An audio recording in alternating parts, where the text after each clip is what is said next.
So we've had our greenhouse now for about 2 years. We're entering our second growing season. And the idea first came when we saw there was a very unused deck outside of our third floor. And now we used to try growing up there, sometimes tomatoes, sometimes hot peppers, but of course squirrels and raccoons would get at it, and it was never a very successful growing season up there. So we thought of the idea of having a greenhouse. When I first met Stephen and Roseanne here on day one, we came up this tiny, tight little staircase, and everything was sort of wood-clad, kind of dark and very low feeling. And there was a little tiny, actually a small door that led out to an attic outside that was really just a play place and a sleep place and a washroom for the raccoons.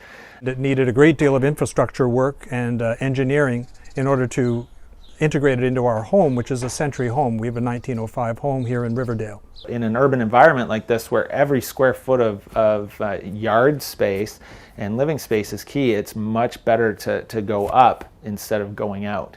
This rosemary up here has been growing all winter, and it's from last year. We've just planted this lettuce here that we're hoping to harvest soon and keep rejuvenating. Going along through here, we've just planted this spring radishes, and we're trying carrots for the first time, both of these for the first time. Swing over to here, also from last year, and it grew all winter, is this pepper plant. And it was giving us peppers all through the winter. It didn't realize that it's in a cold climate because it's so warm and humid here. I actually work for a company where sustainable development is at the forefront of our work in the mining industry. So we bring this into our home now, the sustainable aspect of somehow being able to grow a lot of our own vegetables. And also it's an excellent hobby to have. Working in an urban environment, 35 feet up in the air definitely presents some challenges, but if every project that you did was cut and dry and simple, then it would be boring to do. So this kept us going. Well, it's turned into a very large project. It's probably more work than Roseanne and I thought it would be, but it needs constant attention. And then when we look at it in the wintertime, we see that a lot of our plants are still growing, some of the more hardy ones. So it's turning into a year-round project. The watering and the working with the soil, and there's a lot to do, particularly this time of year. And this is our little lime tree. We thought had died, but decided to revive itself. And across here, we've got all of our tomato seedlings from various suppliers, and these are specifically from Vickie's Veggies, these two here. So these are heirloom ones in these two pots here. Here we've got a couple of plants that are germinating. We have butterfly weed and black-eyed Susan, which we hope to get sprouted and germinated, and then maybe give them away as gifts for other people's gardens. And that's it for now, but we have lots more room, so we're going to continue planting and also start looking for vegetables that actually will grow right into the winter, and so we can harvest tomatoes like we did last year at Christmas time.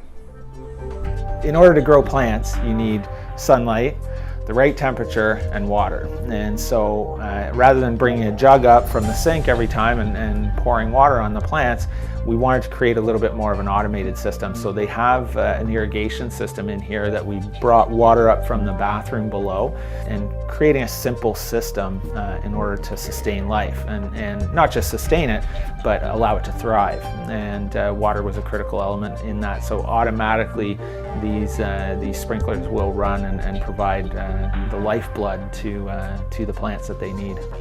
So over in this corner of the greenhouse, we have the control system. We have the natural ventilation control that can run automatic or manually, allows the louvers to open and close as it gets too hot or too cool in the space.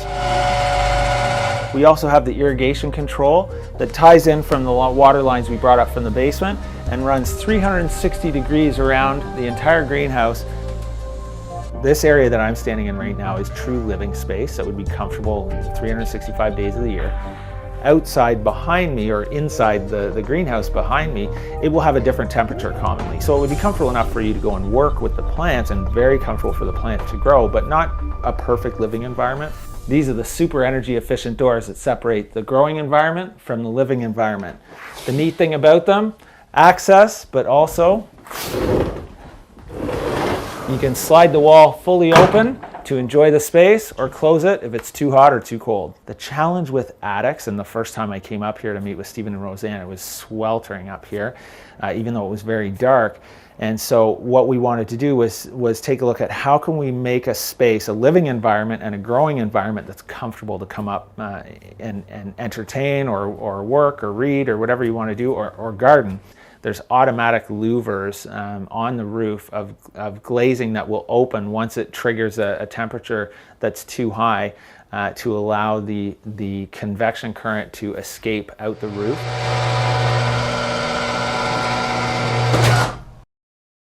That space is a spectacular space. So now it's much more of a destination space for us in the house, where we hadn't really gone up to the third floor all that much, and now it really is a place where we go.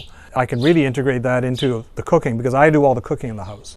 We'll soon be harvesting lettuce, and eventually, of course, we'll have lots of tomatoes. So that'll all be part of our eating, because that's the kind of eating we usually do. A lot of vegetables.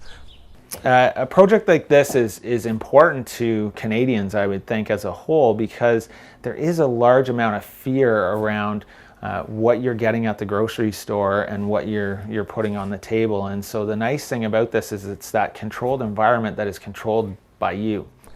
People will often ask, do the vegetables we grow actually taste better than what you'd find in a grocery store? And I say yes, definitely, because for instance, a tomato tastes exactly like how it's supposed to taste, and so do the lettuce. They all taste very specific to the vegetables they have. That's why we're excited about growing things like radishes and carrots for the first time this year, and growing a lot more lettuce. And there's pride. I mean, when you create a salad from vegetables from your garden, or a pasta sauce or something like that, there's just a different level of pride, and you're more comfortable with it, because literally every hand that has touched that piece of food. It turned out even better than what we had planned. We've got a very professional growing space, and on top of that, it's actually a very beautiful room. Mind you, it gets very, very hot both winter and summertime, but for instance, at Christmas time, we have our whole family Christmas dinner in there of 20 people. Actually can fit and have sit-down dinner in the green room space itself.